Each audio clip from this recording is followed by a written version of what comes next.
tumbal. Buat apa sih? Kok kita yang pengen kaya, kita yang pengen kekuasaan, tapi harus ngorbanin orang lain. Halo, nama saya Dian. Sepertinya saya clairvoyant. Malam ini aku mau cerita salah satu cerita yang disampaikan sama salah satu follower aku di Instagram. Beliau dan keluarganya itu percaya bahwa adik beliau itu katanya hampir meninggal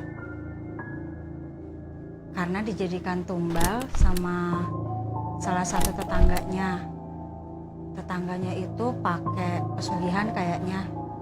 Kenapa yang ditumbalin adiknya ya? Dia bilang gitu, Kak boleh nggak angkat cerita aku? Siapa tahu ada juga yang mengalami, atau mungkin siapa tahu ada yang bisa ngasih solusi supaya nggak terjadi lagi. Ini menurut cerita beliau.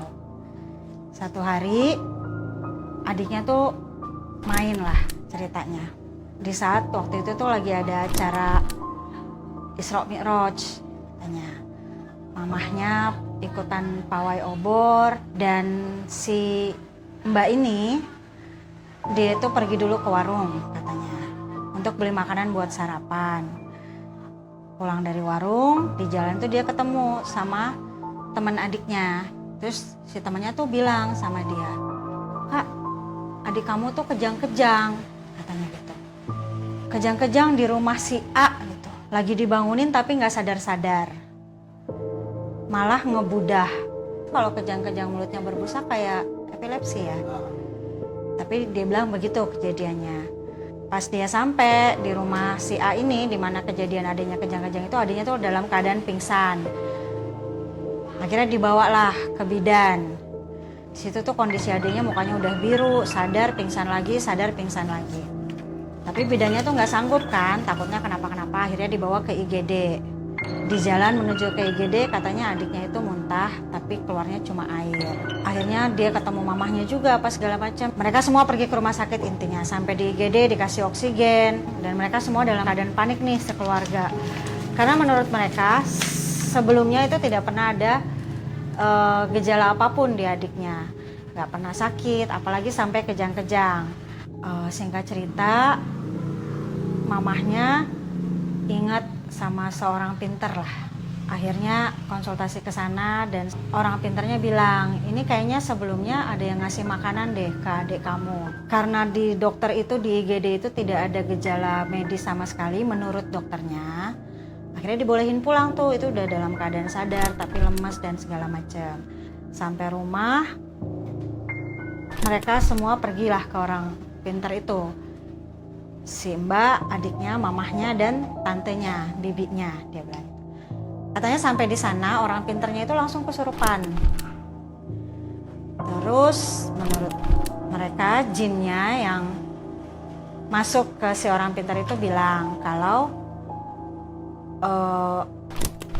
anak ini tuh harusnya dijadiin tumbal, katanya gitu. Sama siapa? Sama si B. Nah si B ini adalah yang punya warung dekat rumah. Saya nggak tahu apa-apa kata jinnya. Saya cuma disuruh jadiin adik kamu tumbal aja. Kira-kira gitulah bahasanya. Terus ditanyain lah gimana caranya supaya adik aku ini sembuh. Terus dia minta pengganti, tumbal pengganti. Disuruh potong ayam, nanti darahnya diolesin ke jidat si adik. Supaya katanya tersamarkanlah seakan-akan itu darah adiknya atau gimana lah. Mereka intinya sekeluarga itu bingung, apa salah mereka ke si punya warung, kenapa adiknya sampai harus dijadiin tumbal. Padahal kita nggak ada salah apa-apa, kita nggak pernah berhutang, kita nggak pernah ada argumen atau pertengkaran atau apapun di warung itu, tapi kenapa adiknya harus dijadiin tumbal. Nah setelah dilakukan ritual itu adiknya tuh sembuh, alhamdulillah sampai sekarang. Sebelumnya aku turut prihatin atas apa yang terjadi, tapi kalau memang sekarang sudah aman-aman aja, alhamdulillah berarti masih dilindungi Allah Subhanahu wa taala.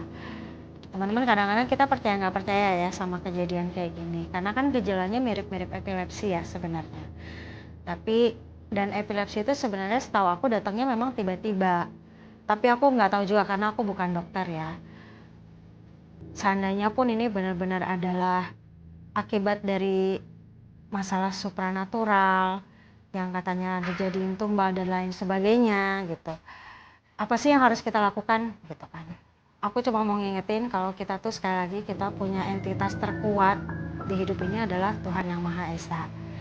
Dan satu lagi yang perlu aku ingetin adalah apapun yang terjadi di kita, walaupun rasanya kita tidak pernah berbuat salah ya, kita nggak pernah tahu kalau dan nggak pernah bisa kontrol kalau orang itu punya niatan jahat sama kita. Anggaplah bahwa ini benar-benar terjadi karena kegiatan supranatural itu. Ada seorang yang katanya punya warung yang pakai pesugihan dan persyaratannya adalah kamu harus menumbalkan seseorang. Kenapa kok random banget si adiknya Mbak ini yang dijadiin tumbal? Kenapa nggak keluarganya sendiri aja gitu? Ya mungkin dia nggak mau ngorbanin keluarganya, atau emang dia persyaratannya mungkin ya ini cuma mungkin harus anak laki-laki usia sekian-sekian, kita nggak tahu. Dan kebetulan kriterianya tuh ada di adiknya si Mbak ini, kita nggak tahu. Cuma kadang gini teman-teman, hal-hal goib itu kadang-kadang mengaburkan hal-hal yang nyata.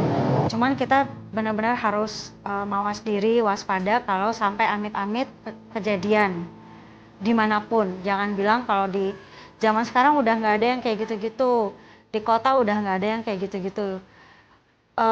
Takutnya kita jadi takabur gitu loh. Padahal terutama di Indonesia ya, itu masih banyak banget. Balik lagi ke cerita tadi, kalau sampai amit-amit kejadian, apa yang paling pertama harus kita lakukan? Kalau memang dari segala indikasi udah benar-benar mengarah ke arah situ, ke arah hal-hal gaib supranatural, santet lah, apalah. Sebenarnya paling pertama itu harus diruqyah. Ada ruqyah mandiri yang medianya itu cuma air sama garam krosok. Nggak susah dicari, nggak perlu sampai cari ayam cemani atau apa yang sampai akhirnya malah menyusahkan diri kita sendiri gitu. Karena kadang-kadang dukun itu malah nyusahin. Kita mau sembuh tapi malah nyusahin gitu. Benar nggak sih? Jadi ruqyah itu paling benar kalau kita orang muslim. Agama lain juga pasti ada deh tata cara kayak gitu. Pasti ada. Boleh sih cari orang pintar, tapi tolong cari orang pintar yang base-nya itu sesuai sama agama yang kita anut, yang benar-benar ahli Al-Quran, ahli ibadah. Jadi insya Allah mereka nggak akan ngajarin yang aneh-aneh. Apa ketika si jin itu ditanya, saya nggak tahu apa-apa, saya cuma disuruh aja gitu. Ya emang begitu kerja mereka. Mereka tuh kayak robot aja. Mereka udah ditunjukin mana orangnya, harus melakukan apa, udah gitu aja. Mereka nggak akan gimana-gimana lagi. Taunya cuma itu. Emang bisa Kak baca ayat-ayat terus semuanya jadi baik-baik aja? Sekali lagi, ayat-ayat yang kita baca itu adalah jadi afirmasi. Ketika kita yakin, ketika kita jadi berani karena kita sering baca ayat-ayat itu, insya Allah yang ganggu juga nggak akan berani tuh gangguin kita. Dan pertolongannya akan langsung datang dari Tuhan. Ingat, Tuhan itu adalah yang paling kuat. Mau jin, mau dukun sekuat apapun tuh nggak akan ada yang bisa ngelawan Tuhan. Gitu loh. Tapi kitanya juga harus percaya. Kita juga harus melatih diri kita untuk percaya. Terus-terusan afirmasi pakai doa, pakai zikir, pakai apapun itu yang kalian percaya. Insya Allah Tuhan bantu. Untuk si Mbak, mudah-mudahan keluarganya selalu dilindungi Allah dari hal-hal yang goib-goib lagi, hal-hal yang mengganggu, apalagi sampai mengganggu kesehatan, mengganggu rezeki dan lain sebagainya. Dan mudah-mudahan jangan sampai jadi fitnah ya. Teruslah hidup, teruslah berbuat baik, teruslah beramal dan beribadah.